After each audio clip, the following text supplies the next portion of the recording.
Have you ever suffered from a common cold or the flu and you just take so much longer to get over it than your family or your friends? Or perhaps you're really susceptible to getting common infections. This used to be me back in 2016. I was frequently getting sinusitis infections, and I had been for many years beforehand, and it was so frustrating, just used to wipe me out.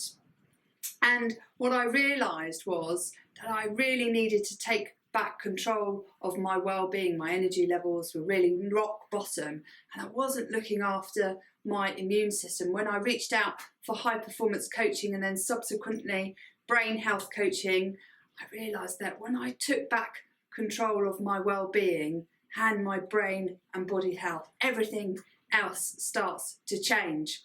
So what I want to talk to you about today is how can you boost your immune system and fight an infection. And this is particularly important in the current climate where we've got coronavirus spreading around the world.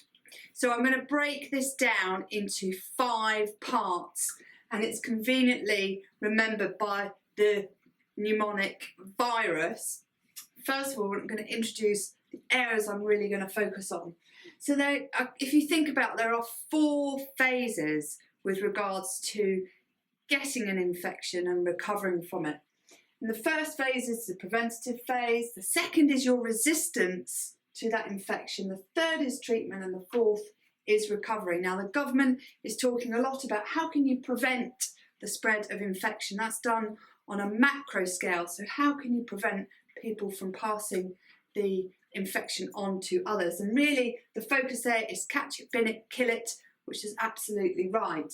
But there's not much talk about resistance. How do we improve ourselves, our resistance to getting an infection in the first place? That's what I really want to focus on. Now, the third phase is treatment. So treatment at the moment, there is really no treatment for coronavirus at present, but the recommendation is that you self-isolate at home, and the hope is that you go into phase 4 from a recovery perspective and you recover from the virus.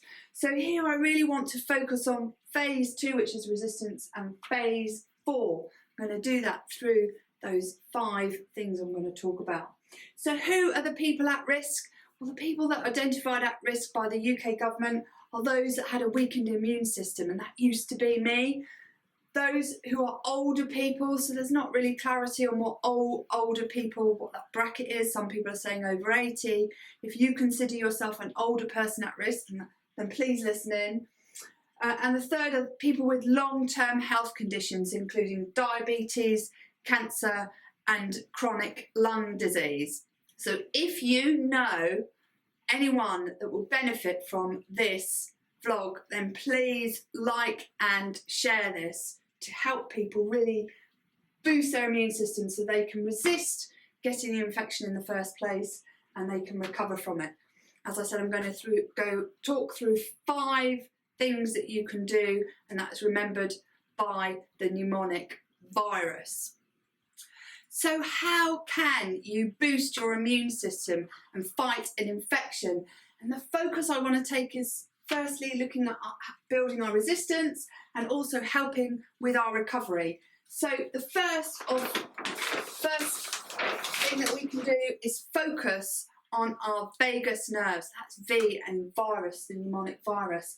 Now, our vagus nerve, it connects our brain to our heart, to our gut, and to other parts of our body. And unlike the saying, what happens in Vegas stays in Vegas, in this instance, that's not the case. So why vagus nerve? Well, our gut is our first line of defence, and obviously things that are going on in our gut affect everything else in our body. So the reason why we get butterflies in our gut is because our vagus nerve sends signals from our brain if we're feeling nervous to our gut to make us feel that butterfly effect, and also why we feel sick if we are anxious. So what can we do to boost our immune system? So we really need to focus on helping our gut. So when our gut is working right, we have lots of good bugs in our gut, not so many bad bugs. Our gut lining is one single cell layer thick called the mucosal cells, and when it's healthy, we have really tight junctions, and those tight junctions stop unnecessary bacteria, viruses and other toxins getting through our gut lining and going into our bloodstream.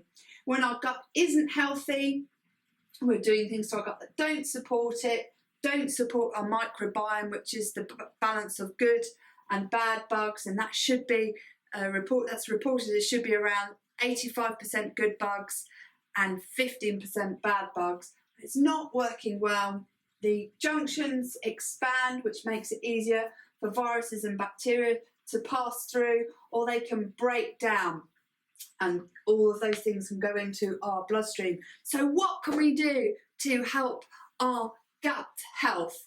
So first of all, we need to focus on how can we improve our good bugs? How can we boost the number of good bugs in our system? First thing is making sure our omega-3 levels are optimal for yourself. If you don't know what they need to be, go to your health practitioner and get them checked. In fact, any advice that I give here, please consult with a medical health professional to do the things that are appropriate for your health and well-being. So in terms of omega-3, we consider cold water fish such as salmon, sardines, trout, tuna, mackerel, herring and halibut. You can also get omega-3 from things like avocados and nuts. If you're buying fish, do make sure it's clean fish, so it's not going to be high in toxins that will also damage your gut lining. Second thing we can do is focus on taking prebiotics, prebiotic foods. These include apples, beans, cabbage, artichokes, onions and leeks, as well as asparagus, squash and root vegetables. Why are prebiotics good? Because they're full of fibre and they feed the good bugs. They help boost the good bugs in our microbiome. So important. Thirdly, look at probiotics. So if your immune system is compromised, if it's low, then consider supplementing with probiotics. You can also get these in some yogurts in the supermarket. There are certain strains that are helpful for you, but make sure that you're buying what is appropriate to you. So probiotics combined with prebiotics are considered the best approach. And then finally, fibre. Make sure your diet is full of fibre. So focus on eating whole fruit and vegetables and oats and other high fibre products. Why are whole fruits important? So when we liquidise fruits or we drink fruit juice, we get rid of that fibre, and that basically turns the fruit into really pure sugar, and sugar is not healthy for our gut. Sugar is pro-inflammatory, and it also feeds the bad bugs, increases yeast in our gut, which will help break down the health of our gut itself.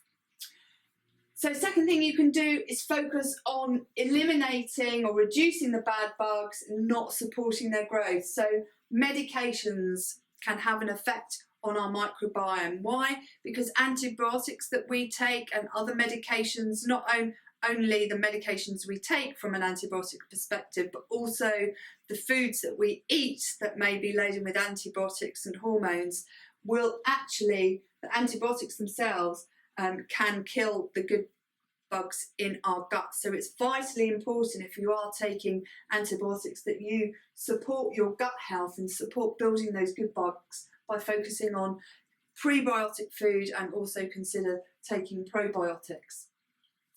Second, sugar. Sugar, as I said, feeds the yeast in our gut, and that feeds the bad bugs, so that's really not helpful for your gut health. High glycemic, low fibre foods, that includes white rice, white bread, white pasta, white potatoes. These turn to sugar very quickly, and as I said, sugar will feed the bad bugs, really not good for your gut health. Processed foods as well, gluten, that can break down your gut itself. Or also consider other allergies that may be causing inflammation in your gut. Artificial sweeteners, not helpful either. And excessive alcohol. Why is excessive alcohol not good for your gut health? Because we use alcohol as hand sanitizer. We use it to get rid of the bugs. When that alcohol goes into your gut, it has exactly the same effect. If we're consuming alcohol, it starts killing the good bugs in our gut and reducing the effectiveness of our microbiome. Our gut health, our immune system is based 60% on our gut itself. And as I said, it's the first line of defense in fighting infections. So it's really important that we look after our gut health. I hope you enjoyed this first part of how to boost our immune system and fight infection. If you want to find out more about how I can help you, then please listen to part 2 or click on the link below to register yourself for a free 30-minute coaching session. Find out how I can help you boost your brain health and well-being so that you can be the best of who you can be. Thank you.